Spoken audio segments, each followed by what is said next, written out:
نحمده ونصلی علی رسولہ الکریم اما بعد۔ میرے محترم بزرگوں، ایک تو مسجد میں پرچہ جو علماء گودرا کی طرف سے آتا ہے، مسجدوں میں تمام مسجدوں کے اندر پڑھا جاتا ہے، اس میں دو تین قابل توجہ باتیں ہیں کہ ہر مومن مسلمان کو اتنا تو پتہ ہونا چاہیے کہ ہمارا اسلامی سال کب شروع ہوتا ہے اور کب پورا ہوتا ہے۔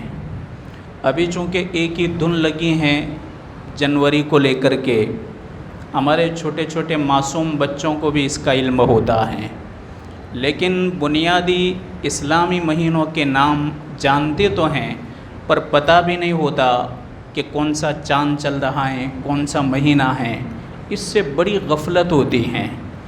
ہمارے بڑے وڈیروں میں ان مہینوں کا زیادہ ویوہار نہیں تھا جو جنوری فروری کو لے کر ہم سمجھتے ہیں۔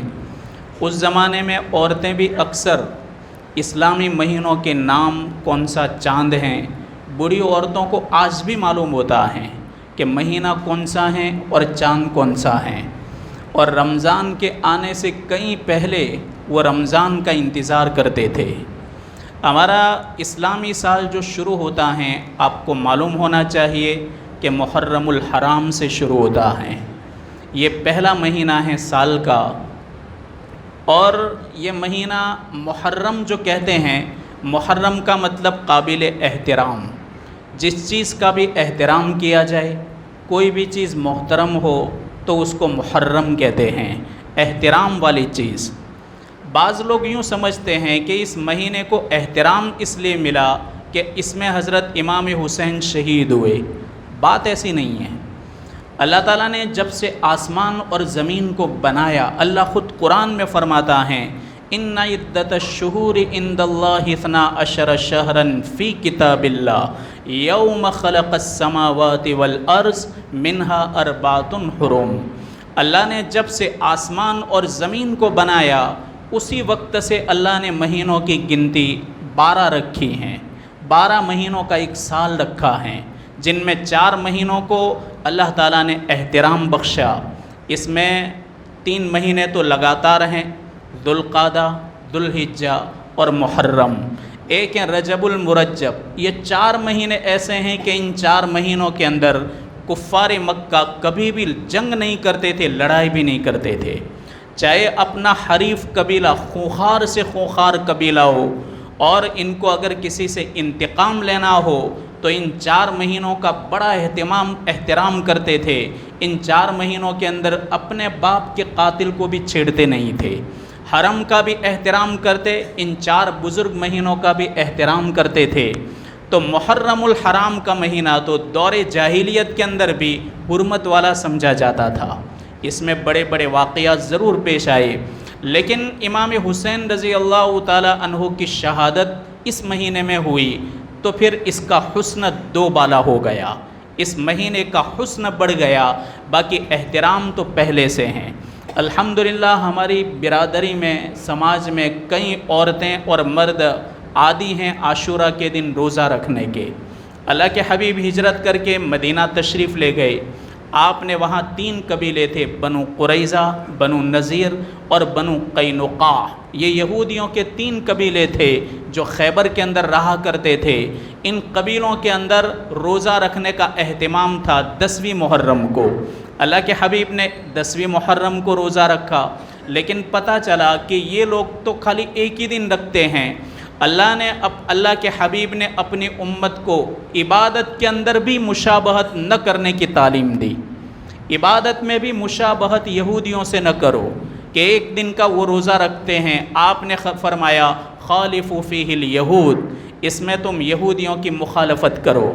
آپ نے کیا فرمایا؟ اگر میری زندگی رہی، آئندہ سال میں زندہ رہا تو میں ایک دن اور ملا دوں گا اور ایک کے بدلے 2 روزے رکھوں گا۔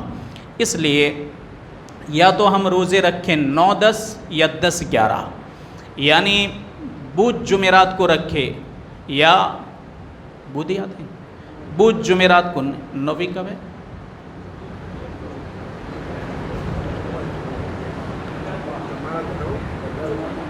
جمعہ کے دن 10 ہیں، تو بدھ جمعرات یا جمعرات جمعہ آپ کے سامنے کھل کر آ جائے نا. بدھ جمعرات رکھیں گے تو 9-10، اور جمعرات جمعہ کو رکھیں گے تو 10-11. جس طرح بھی رکھنا چاہیے رکھیں. پرانے زمانے میں جب تھوڑی جہالت تھی اس وقت لوگ اس میں بدعات کے مرتکب ہوتے تھے. اللہ کا شکر ہے کہ اللہ تعالیٰ نے سارے خرافات کو مٹا دیا، اور اللہ کے حبیب نے فرمایا کہ 10ویں محرم الحرام کو جو آدمی اپنے اہل و عیال پر خرچے کے اندر وسعت کرے گا، اللہ تبارک و تعالیٰ اس کے خرچے کے اندر برکت عطا کرے گا، روزی کے اندر بھی اللہ برکت عطا کرے گا. تو یہ 2-3 حدیثیں آپ نے خطبہ کے اندر بھی سنی، اور آج جو پرچہ پہنچا ہے اس کے اندر بھی یہی خاص باتیں بیان کی گئی ہیں. تو اس کو ہم کو سمجھنا چاہیے اور عمل کرنا چاہیے. اللہ تبارک و تعالیٰ ان روزوں کو رکھنے کی ہمیں توفیق عطا فرمائے. اللہ کے حبیب نے فرمایا کہ صیام یوم عاشورہ، عاشورہ کا روزہ، احتسب علی اللہ ان یکفر السنۃ التی قبل، کہ میں اللہ سے امید رکھتا ہوں کہ اللہ کتنا ثواب دے گا. ایک سال جو گزر گیا سال، اس کے گناہوں کو اللہ معاف کر دے گا.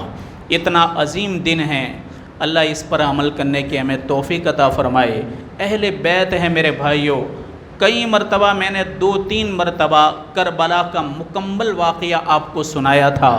بڑے سنگین حالات کے اندر اہل بیت، حضرت امام حسین رضی اللہ عنہ اور آپ کے ساتھ بڑے بڑے لوگ اور بڑی امت کی بہترین قیمتی عورتیں تھیں جو آپ کے قافلے کے اندر شامل تھی، اور ان کے ساتھ ان لوگوں نے جو بدماشی کی اور جو سلوک کیا وہ پچھلے میں نے آپ کو سارا واقعہ بیان کر دیا تھا. اللہ کے حبیب نے فرمایا الا ان سلعۃ اللہ غالیہ، الا ان سلعۃ اللہ الجنہ، لوگو سنو اللہ کا سامان بڑا قیمتی ہے، اللہ کا سامان بہت قیمتی ہیں. الا ان سلعۃ اللہ الجنہ، اور یہ بھی سنو کہ اللہ کا سامان جنت ہے، اللہ کا سامان جنت ہے. جو آدمی مشقتوں اور محنتوں کے ذریعے اللہ کا قیمتی سامان خریدے گا، اللہ تعالیٰ اس کے حق میں جنت کا فیصلہ کرے گا. تو یہ سب جنت کا سامان ہے. مہینوں کی قدردانی کرنا، اور اللہ موقع دے تو عبادت کے اندر اپنے وقت کو لگانا، اپنے اوقات کو ضائع نہ کرنا، اور اپنی زندگی کو قیمتی چیزوں کے اندر لگانا، یہ اللہ کا بہترین سامان ہے کہ جو آدمی ان سامان کو خرید لے گا اللہ اس کے بدلے جنت عطا کرے گا. امام حسن امام حسین جب بیمار ہو گئے، حضرت علی اور حضرت فاطمہ بڑے غمگین ہو گئے، بڑے غمزدہ تھے. اب ان کا بخار اتنا تیز تھا، حضرت فاطمہ نے حضرت علی سے فرمایا کہ ہم کیا کریں. حضرت علی نے فرمایا کہ اللہ تعالیٰ سے ہم دعا کریں اور ہم منت مانتے ہیں اس بات کی 3 دن کے ہم روزے رکھیں گے، اللہ نے اگر ہمارے بچوں کو شفا عطا فرمائی. اب ان کے گھر کے اندر فقر اور فاقہ ہیں، نہ سحری کے لیے کوئی انتظام ہے اور نہ افطار کے لیے کوئی انتظام ہے، نہ کھانے پینے کی کوئی چیز ہے. حضرت علی رضی اللہ تعالیٰ عنہ ایک یہودی شمعون جو روئی اور کاٹن کا بیپاری تھا، آپ شمعون کے پاس گئے اور شمعون کو کہا کہ اگر تو تھوڑی سی روئی اور کاٹن دے دھاگے بنانے کے لیے، جس کو کہتے ہیں روئی کو کاتنا کہتے ہیں، اگر تم تھوڑی سی روئی دو تو محمد کی بیٹی تمہارا کام کر دے گی اور تھوڑی مزدوری مل جائے گی. اس نے ایک گٹھر دیا، بڑا گٹھر دیا. حضرت علی رضی اللہ تعالی عنہ نے کہا کہ آپ اس کی مزدوری کیا دیں گے؟ کہا کہ اگر یہ سارا روئی اور سارا کاٹن کاتے اور اس کے دھاگے بنا دے، اس کے عوض میں تم کو 3 سا جو ملیں گے. 1 سا بنتا ہے 3.5 کلوگرام کا. تو اگر تم یہ محنت کرو گے تو اتنا تم کو ہم مزدوری دیں گے. حضرت علی رضی اللہ عنہ اپنے گھر لے کر آئے. فاطمہ سے کہا کہ فاطمہ ویسے تو کچھ ملا نہیں، تھوڑی مزدوری ملے اس لیے میں تمہارے پاس یہ لے کر آیا ہوں. جو گھریلو کاروبار بیچاری کئی عورتیں جو بیوہ ہوتی ہیں غریب ہوتی ہیں، بال بچے زیادہ ہوتے ہیں، ایسی کئی عورتیں ہیں جو گھریلو کام کاج کر لیتی ہیں، گھریلو کاروبار کر لیتی ہیں۔ حضرت فاطمہ رضی اللہ عنہا نے روئی کے 3 حصے کر دیے، ایک دن ایک حصہ، دوسرے دن دوسرا، تیسرے دن تیسرا، 3 حصے کیے۔ پورا دن روزے کی حالت، سخت گرمی، حضرت فاطمہ نے اس روئی کو کاٹنا شروع کیا، اس کے دھاگے بنانے شروع کیے۔ 1/3 جب تیار مال ہو گیا، حضرت علی لے کر کے گئے، اس نے 1 سا جو دیا، 1 سا۔ حضرت فاطمہ نے اس سا کو پیسنے کے بعد موٹی موٹی اس کی 5 روٹیاں بنائی، ایک اپنے لیے، ایک علی کے لیے، اور ایک امام حسن حسین کے لیے، ایک 4، اور آپ کی ایک باندی تھی جس کا نام تھا فضہ، اس کا نام تھا، اس باندی کے لیے 1 روٹی بنائی، 5 روٹیاں بنائی۔ مغرب کا وقت ہوا، حضرت علی رضی اللہ عنہ نماز پڑھ کے گھر تشریف لائے۔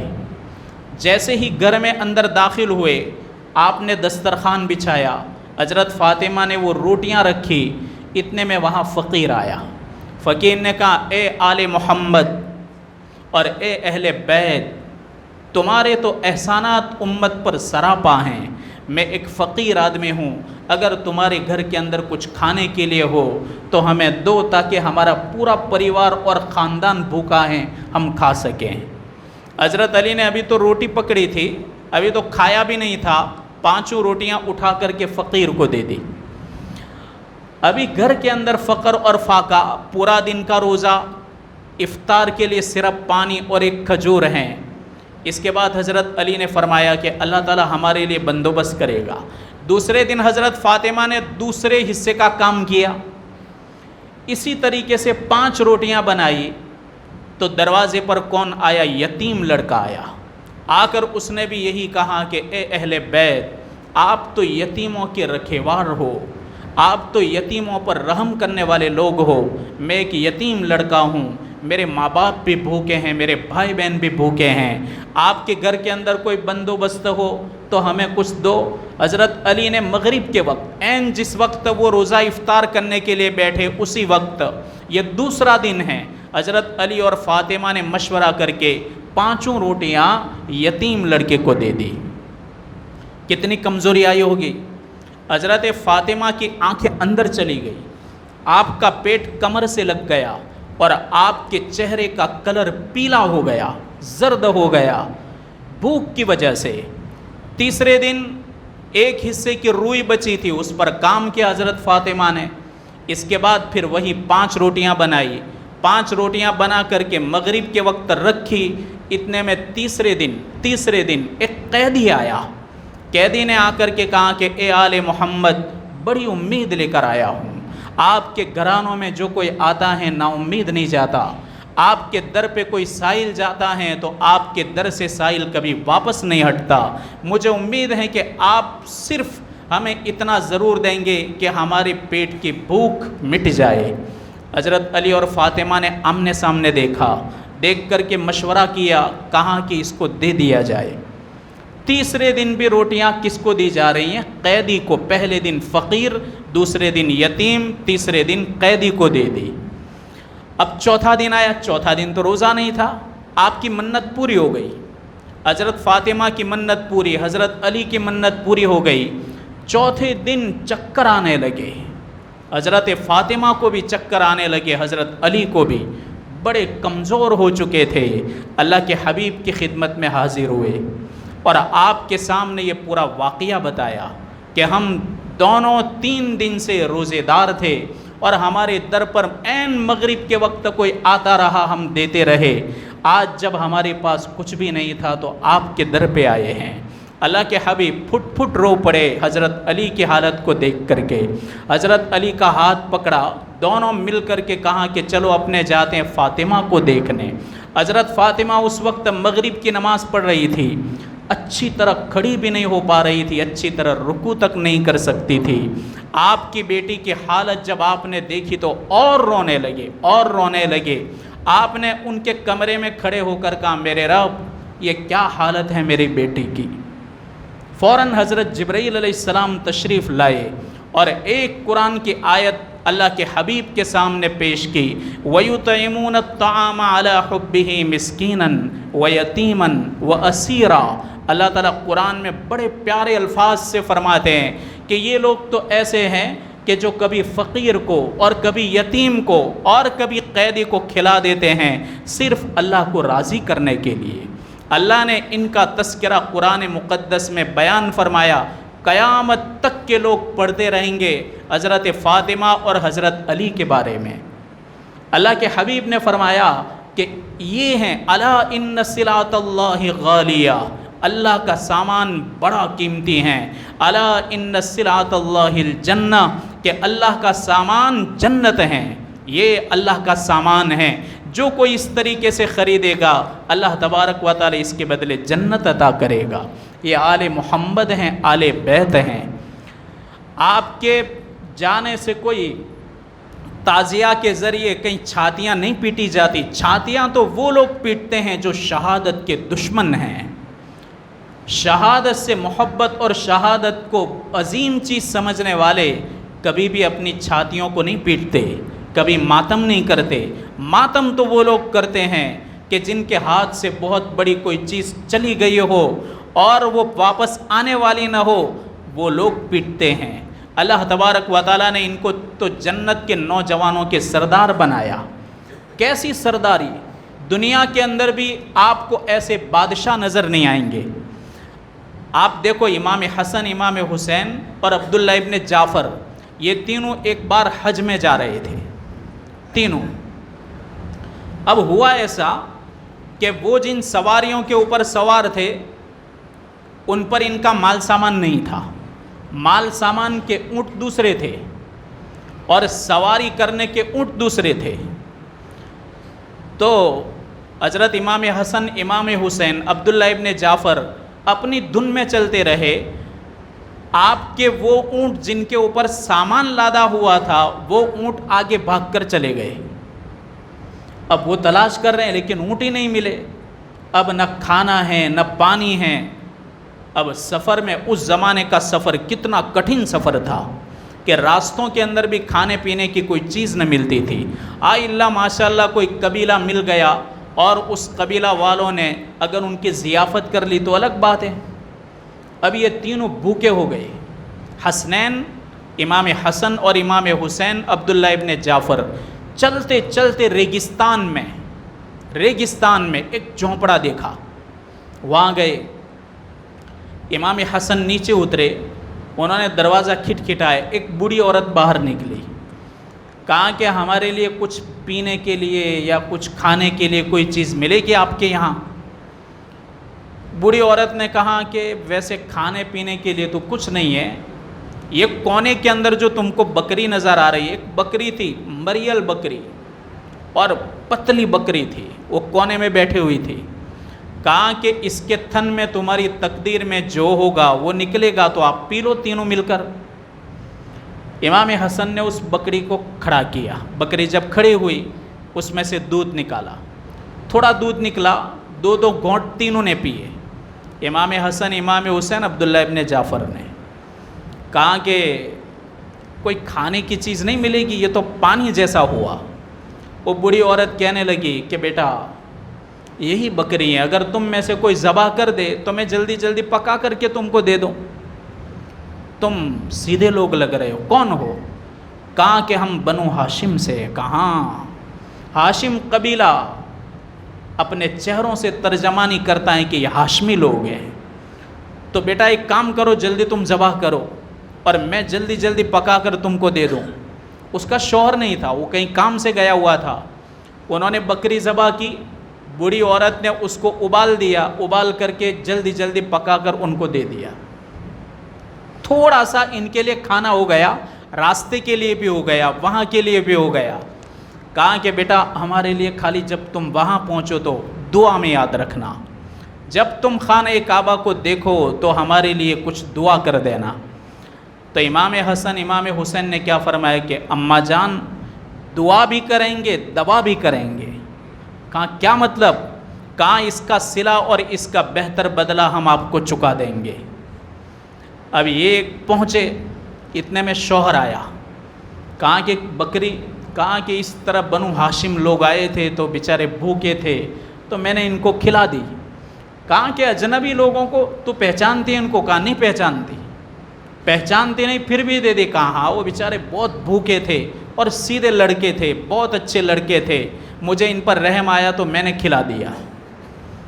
تو کہا کہ تو نے تو ہمارا سہارا کھو دیا۔ کہا نہیں نہیں، میں نے ان کو دعاؤں کا کہا ہے، جب وہ ملتزم کے پاس سے گزریں گے اور جس وقت وہ خانہ کعبہ کو دیکھیں گے تو پہلی نظر میں ہمارے لیے دعا کریں گے۔ اب یہ تو واقعہ پرانا ہو گیا، پرانا ہو گیا۔ یہاں بیچارے ان دونوں کی حالت بدتر ہوتی تھی، میاں بیوی کی کوئی اولاد نہیں تھی۔ یہ لوگ اس غرض سے اپنے قبیلے سے منتقل ہو گئے مدینہ منورہ کہ وہاں جائیں گے، کسی سے کچھ مانگ کے ہم اپنا گزران چلا لیں گے۔ مدینہ شہر تھا اس زمانے کے اندر بھی۔ اب یہ دونوں میاں بیوی منتقل ہو کر مدینہ آ گئے۔ مدینہ آئے تو وہاں کچھ مدت تک تو یہ لوگ جو کوئی کچھ دیتا تو کھا لیتے۔ امام حسن کو وہ عورت کا چہرہ یاد تھا جو انہوں نے دیکھا تھا، پر وہ عورت ان تینوں نوجوانوں کو بھول چکی تھی۔ عبداللہ ابن جعفر کو بھی بھول چکی تھی اور ان دو بھائیوں کو بھی بھول چکی تھی۔ ایک بار ایسا ہوا کہ مسجد نبوی کے آگے وہ عورت کھڑی تھی، کچھ چن رہی تھی، زمین پر کوئی چیز پڑی ہوئی تھی تو اٹھا رہی تھی۔ اتنے میں امام حسن آ گئے، بڑے بھائی، امام حسین چھوٹے ہیں، امام حسن بڑے ہیں۔ جب اس عورت پر نظر پڑی کہ او امی جان تم وہی ہو، ہم کو بکری کا دودھ پلایا تھا پھر ذبح کر کے پکا دیا تھا۔ وہ عورت کو یاد نہیں آیا۔ کہا بیٹا تو کون ہے؟ کہا کہ تم کو معلوم ہے ہم آئے تھے، حج میں جا رہے تھے اور ہم بھوکے پیاسے تھے، تم نے ہم کو کھلا دیا تھا۔ کہا بیٹا یہ تو مجھے یاد پڑتا ہے لیکن تو تھا مجھ کو یاد نہیں پڑتا۔ کہا یہاں کہاں آئے ہو؟ کہا بیٹا ہماری حالت تو ایسی ہے تو ہم مدینے میں اس غرض سے آئے ہیں کہ یہاں کوئی ہو اللہ کا بندہ ہمیں کچھ کھلا دے پلا دے۔ کہا کہ کوئی بات نہیں، اب آپ یہ کام بند کرو، میرے ساتھ چلو۔ اس کا شوہر بھی تھا اور یہ عورت بھی چلی۔ امام حسن اپنے ساتھ لے گئے، اپنے غلاموں سے فرمایا اس عورت کو 1000 بکریاں دی جائے، 1000 بکری اور 1000 دینار، درہم نہیں دینار، جو لاکھوں روپے بنتے ہیں اس زمانے کے۔ آپ نے فرمایا کہ یہ بدلہ ہے جو ریگستان کے اندر تم نے ہم بھوکوں کو کھلایا تھا۔ بادشاہ ہیں، بادشاہ، سخاوت کے شہنشاہ ہیں یہ لوگ۔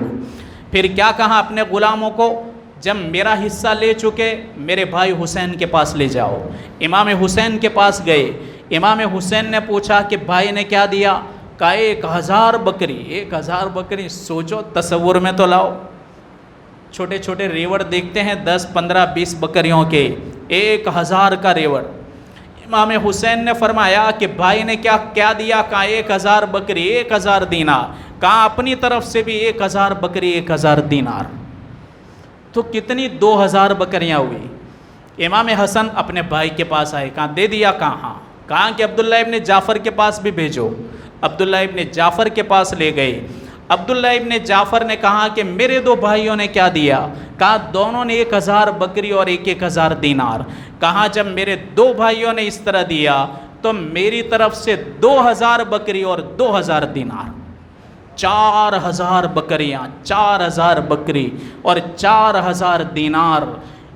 حجت الاسلام امام غزالی لکھنے والے ہیں اس واقعہ کو، جو اس امت کا بہترین عالم ربانی ہیں۔ احیاء العلوم کے اندر انہوں نے لکھا ہے کہ ان بزرگوں نے 4000 بکریاں اور 4000 دینار دیے۔ یہ ان کی سخاوت ہے، سخاوت ہے۔ اللہ نے ان کو بڑا نرالا انداز دیا تھا، بڑے بڑوں کی بہت عزت کرتے تھے دونوں بھائی۔ جب کبھی دیکھتے کہ یہ بڑا شخص ہیں، اس کی داڑھی سفید ہیں، تو آپ اپنی نظریں جھکا دیتے تھے، اتنا احترام کرتے تھے، ان کے سامنے ادب سے بیٹھ جاتے تھے۔ کبھی بھی ان کے دل کے اندر یہ تصور خیال نہیں آتا تھا کہ ہم جنت کے نوجوانوں کے سردار ہیں، کبھی ان کے دلوں میں یہ بات نہ آتی تھی۔ بڑے بڑوں کی بڑی تعظیم کرنے والے۔ دریا کنارے پر ایک بوڑھا آدمی وضو کر رہا تھا، بالکل سنت کے خلاف وضو کیا، سنت کے خلاف۔ دونوں بھائی ایک دوسرے کے سامنے دیکھنے لگے، کہاں کہ بیچارے کو سنت طریقے سے وضو کرتے نہیں آتا، لیکن دونوں نے گوارا نہیں کیا کہ وہ دونوں یوں کہے کہ تمہارا وضو غلط، بڑی عمر کا آدمی ہے، چہرے پر داڑھی ہیں، سفید ہو چکی ہیں۔ دونوں میں سے کسی نے بھی نہیں کہا کہ تم نے ہمارے نانا کے طریقے کے خلاف وضو کیا۔ دونوں نے کیا کہا کہ بزرگ آپ بڑے آدمی ہو، اللہ نے آپ کو عمر دی، آپ تجربہ کار ہو، نہ جانے آپ نے کتنے سال وضو کیا، نہ جانے آپ نے کتنے سال سجدے کیے، نمازیں پڑھی، ہم دو بھائی نوجوان ہیں، ہو سکتا ہے کہ ہمارے اندر کمی کوتاہی ہو سکتا ہے کہ ہمارے اندر اچھی طرح وضو کرنے کا طریقہ نہ ہو، پر پھر بھی ہم پوری کوشش کریں گے، ہمارے نانا جس طرح وضو کرتے تھے ہم پوری کوشش کریں گے نانا کی طرح وضو نہ ہو، فوراً ٹوک دینا۔ دیکھو تربیت ہو رہی ہے بڑے عمر کے آدمی کی عزت کے ساتھ، حالانکہ وہ آدمی بالکل دیہاتی جاہل، اسے کچھ پتہ نہیں کہ ہمارے نبی کس طرح وضو فرماتے، کہا کہ ہم بالکل سیم نانا کی طرح وضو کریں گے، اب اس میں کوئی غلطی ہو تو آپ فوراً ٹوک دینا۔ اب انہوں نے بڑے اطمینان سے وضو کیا، جس طرح کون دیکھتا تھا؟ امام حسین حسن دیکھتے تھے اپنے نانا کو وضو کرتے ہوئے، اللہ کے حبیب کو وضو کرتے ہوئے دیکھتے تھے۔ جب وضو کیا تو کہنے لگے وہ بڑے، او ہو آپ نے تو گزب وضو کیا۔ کہا کہ کوئی غلطی آئی؟ کہا نہیں، میری ہی غلطی ہیں، ساری غلطیاں میری ہیں، کلی میں، ناک میں پانی میں چڑھانے میں، چہرہ دھونے میں، مسا میں، ہر جگہ میری ہی غلطیاں ہیں۔ تمہارے نانا اس طرح وضو کرتے تھے؟ کہاں اس طرح وضو؟ تو کہا وہ تو اس طرح تو میں نے کرتا ہی نہیں تھا۔ تو بزرگ کہنے لگے اب میں نماز پڑھتا ہوں، نانا کو کس طرح تم نے نماز پڑھتے دیکھا، تم نماز پڑھو۔ نماز پڑھی تو کہا او ہو نانا اس طرح نماز پڑھتے تھے، اور مجھے تو اس طرح نماز پڑھتے نہیں آتی۔ ایک بڑے بوڑھے آدمی کو اس طرح انہوں نے تربیت دی کہ اپنے آپ کو نیچا حقیر سمجھا۔ یہ ہیں امت کے وہ بہترین نوجوان جنہوں نے دعوت اور تبلیغ کا ایک بہترین اصول بتایا کہ ان اصولوں سے لوگوں کو اپنی طرف کھینچا جا سکتا ہے، ان اصولوں کے دائرے کے اندر رہ کر کے لوگوں کو اپنے سے مانوس کیا جاتا ہے، اور ان اصولوں کے دائرے کے اندر رہ کر کے لوگوں کی عزتیں کی جاتی ہیں اور ان کو رسپیکٹ دیا جاتا ہے۔ یہ بیچارے اس طریقے سے بڑے میاں وہ شرما گئے کہ میں اتنا بوڑھا ہو گیا، مجھے نہ نماز پڑھتے آئی نہ وضو کرتے آیا، اور یہ نوجوان کتنے انوکھے انداز میں وضو کر رہے ہیں، نماز پڑھ رہے ہیں۔ میرے بھائیوں، ان کی یہ قربانیاں ہیں، اللہ تبارک و تعالیٰ انہی قربانیوں کے صدقے میں ہمیں جنت عطا کرے گا۔ آگے نمبر آئیے ایک بات جنت کی، جنتی آپس میں ایک دوسرے کی ملاقات کے لیے جائیں گے۔ ایسا نہیں ہوگا کہ کوئی کہے یار اس کی جنت تو بہت دور ہے، جب بھی وہ ارادہ کرے گا اللہ تعالیٰ اس کو اپنے ساتھی، اپنے دوست کے لیے ملاقات کا بندوبست کرے گا۔ کیسے جائیں گے جنت کے اندر اپنے ساتھیوں کی ملاقات کے لیے؟ کیسے جائیں گے؟ عبداللہ ابن عباس رضی اللہ تعالیٰ عنہ فرماتے ہیں کہ بھورے کلر کے گھوڑے اور بھورے کیسے گلابی اونٹوں پر جنتی بیٹھے گا، گلابی اسکن، ایک دم ملائم پیٹھ والے گھوڑے، ان گھوڑوں کے اوپر جنتی بیٹھے گا۔ جب یہ گھوڑا دوڑے گا اور یہ جب اونٹ چلے گا تو اس کے پیر سے کیا اڑے گا؟ کستوری اڑے گی، اور ان کے پیر جب جنت کی زمین سے ٹکرائیں گے اللہ کے حبیب نے فرمایا مشک پھوٹے گا، اور مشک کی چھوٹی چھوٹی ٹکڑیاں بکھرے گی۔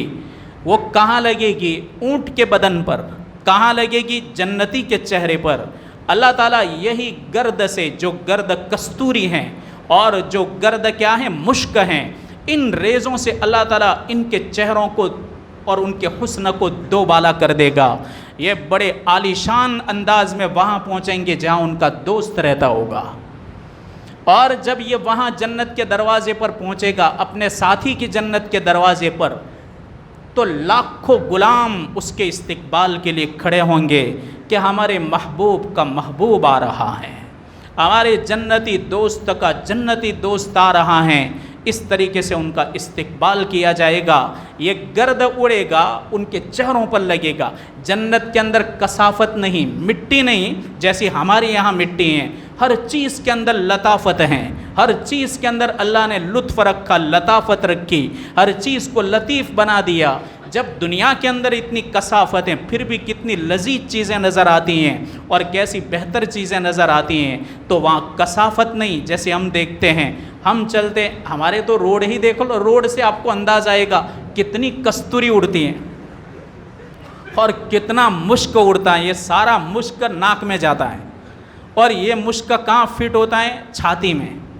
پھر طرح طرح کی بیماریاں ہوتی ہیں، تو کم سے کم بیچارے ایک اڑتے ہوئی کستوری کو نہیں دبا پاتے اور اڑتے ہوئے مشک کو نہیں دبا پاتے۔ گھبرائیے مت، کوئی حرج نہیں، اللہ تعالیٰ وہاں کستوری والی ڈسٹ ہمیں عطا کرے گا۔ جب گھوڑے چلیں گے گرد و غبار اڑے گا تو جنتی چاہیں گے کہ اور زیادہ اڑے، اور زیادہ اڑے۔ یہ کستوری ہمارے بدن کے اوپر لگے گی، ہمارے چہروں کے اوپر انشاءاللہ لگے گی، اور اللہ تعالیٰ ہمارے نور اور حسن کے اندر اضافہ کرے گا۔ یہ جنت کی ملاقات ہیں جنتیوں کی۔ اللہ کے حبیب نے فرمایا الا ان سلعۃ اللہ غالیہ، اللہ کا سامان بہت مہنگا ہے، بہت قیمتی ہیں، اور اللہ کا سامان جنت ہیں۔ اللہ تعالیٰ ان باتوں پر ہمیں عمل کرنے کی توفیق عطا فرمائے۔ جو شورا کمیٹی ہر مسجد سے بنائی گئی تھی، تو آئین کب 15 اگست کو ہے، اتوار کے دن 10 بجے مسجد آدم کے اندر ایک جوڑ رکھا گیا ہے، کیا سلیمانی مسجد میں 10 بجے۔